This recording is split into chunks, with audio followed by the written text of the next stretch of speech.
Art. My friends, welcome to the second season. That is right, the second season of Art. My name is Miss Rebecca with the Shaler North Hills Library. That's Miss Ingrid behind the camera. Hi! Hello. My friends, we have traveled to such artistic, not even boundaries, lengths, Heights. adventures, heights. Yeah. Through season 1 of Art and our summer season. Wait, do we have art in the summer? We did have art. We did have art in the summer. Yeah. Oh It was my sort of gosh. like a weird little, the summer things. Yeah. Summer. Yeah. Well, and now, my friends, it's the fall season It is. of Art. Now, art, what we try to do here at Art is make snazzy art, which is just your self-expression, and that can be by gluing things together or expressive movement. Scribbling. Scribbling. Scene creating. Scenes. Ripping. Yes. Cutting. Yep. Paint. No, Gluing. not painted. Gluing. Yeah. You can paint with your mind. You can paint with your mind, or you can paint with what your super special grown-up tells you can paint with. Right. But painting always, it can be a wow, all this paint. There's a lot. Yes. There's a lot of paint when you paint. There is a lot of paint. There's a Yeah. lot of, Clean up. I cannot think of the words. There's a Materials. lot of cleanup. There's a lot of Hassle. unknown variables when you paint. Yeah. So we don't do a lot of painting here. No. But, my friends, today we have a shock of all shocks for our first September craft, an apple. Yeah, but fortunately we don't tell apple stories. We don't tell apple We stories. don't. Because you try to tell apple stories. Right. And if you have to, right. you do If you're it. forced into telling an If you apple have- story. If you're like contractually obligated, Right. you'll Right. tell an I gotcha. apple story. Right. But typically, it's not. I will only speak for myself. Me too. And my views. Mm-hmm. I do not gravitate towards apple stories. However, when I was a kid, I would come to this library, and there was one book. It was in the Ready Reader section, and it was called Crab Apple. And it was about an apple, and every time somebody'd walk up to him, he'd go, "Crab!"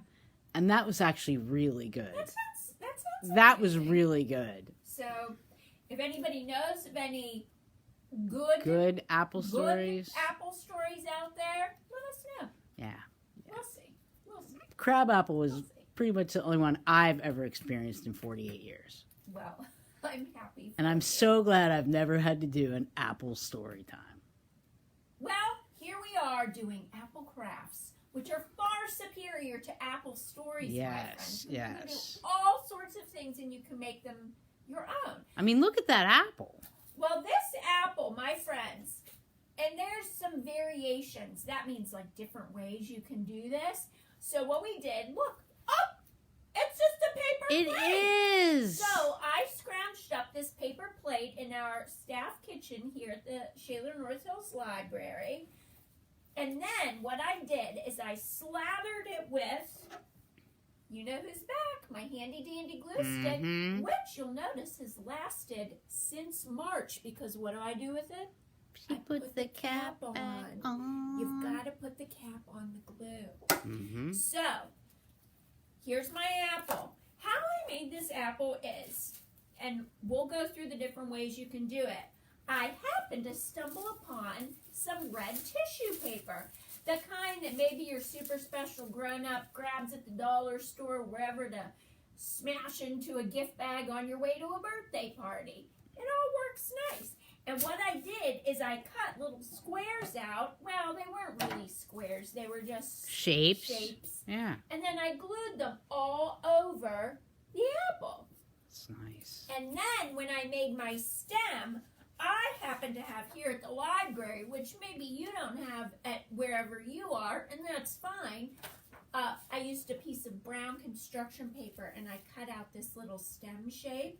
But you know what I did? Because I didn't get any green construction paper, and I thought, oh no, how am I going to make my apple leaf? Oh. And you know who's back? The crayon box. And why are they all still intact? Because I put them back in the box after I used them. So I got out my handy dandy green crayon, which is getting a little flat on top, and I like a sharp crayon just as much as the next person. But the flat crayon works really just as well as that. Even a broken crayon works. We'll get to that another time. So what I did was I got a plain piece of white paper and I took it from the printer machine. But you get wherever paper from wherever your super special grown-up. You can even use just like a little scrap paper that's lying around. Like it doesn't even have to be that big. Oh my gosh, no. Yeah. That's a good idea. Yeah. I had scrap paper.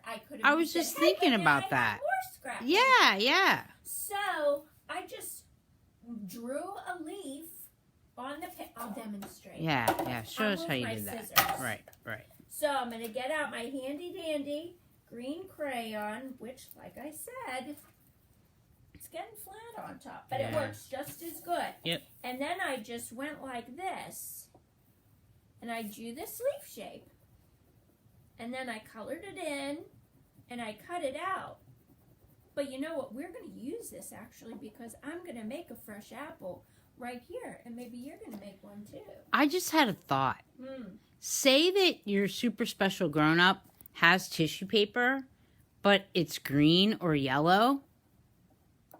Guess what? Good point. That could totally work too. Apples are green and yellow. Apples are green and yellow as well. Good point. So, friends, for my apple that we're going to make here together, I'm not going to use tissue paper this time. I'm going to use this red piece of construction paper, and I'm not going to cut it. I'm going to rip it. Because you remember, back in the first season of art, we did rippy art and made mosaics, and it was very fun, and it can also be therapeutic. You don't need to worry about what that word means, but trust me, it's good. I remember that one. You made a tree, and then you ripped a red piece of paper and put a cardinal in it. I believe so. Yeah. So we have our leaf already. Okay. And now we're just going to start ripping. Yep. That's and you could have a big piece. Yeah. You could have little bitty baby pieces. Keep in mind, that's more you have to glue, though. That's true. Yeah. So let's just get started, and we'll glue as we go. That's what I like to do. My grandma always used to say, I take the lazy man's load. Well, but sometimes that's nice. And you know what is a good point, too? Sometimes you don't have all day to make an apple. That's but true. Sometimes you do. Maybe your super special grown-up says, you can watch this episode of whatever on the iPad while you make your apple, but then we've got to go. Yeah. So that's all the time. So you might want bigger pieces to put on then if that was the case. And some paper plates stick better. That's just life. Yeah. So we'll just see how it goes, you know?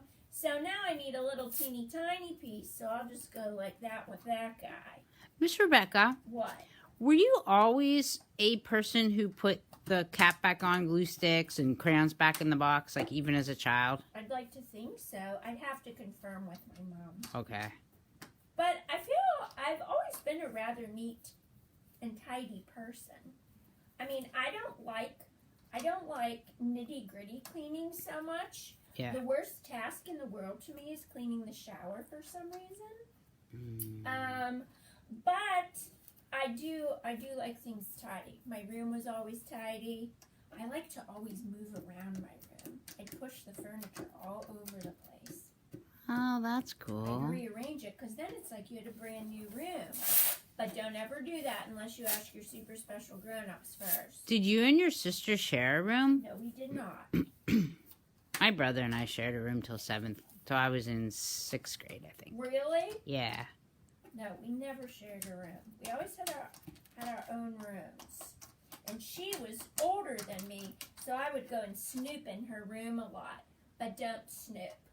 But when she wasn't home, I would. I'd go and I'd look through what we had back then, cassette tapes. I love to snoop in my brother's room, too. Yeah. And I'd look at all the posters on her wall. She was a fan of what they used to call hair bands. Oh. And I would always look at those posters. I thought it was pretty cool that my dad and his friend put on a new edition when I got into 6th grade so that I could have my own room. The only thing that was sort of regretful was that they forgot to put in a heating vent. Maybe that's why you tend to be cold so much. Yeah. It was a little rough. I forgot about that. Did they give you blankets? Yeah. I suppose it kept costs down as well. I suppose. Yeah. And think about, like, the Ingleses. Right. They made it. Yeah. The Ingleses are the Little House on the Prairie. My brother used to still let me come in his room, though. When we shared a room, we had a thing called a trundle bed. Do you know what that is? Yes! Yeah. It's like a bed, and you pull out a bed from underneath it. Yeah.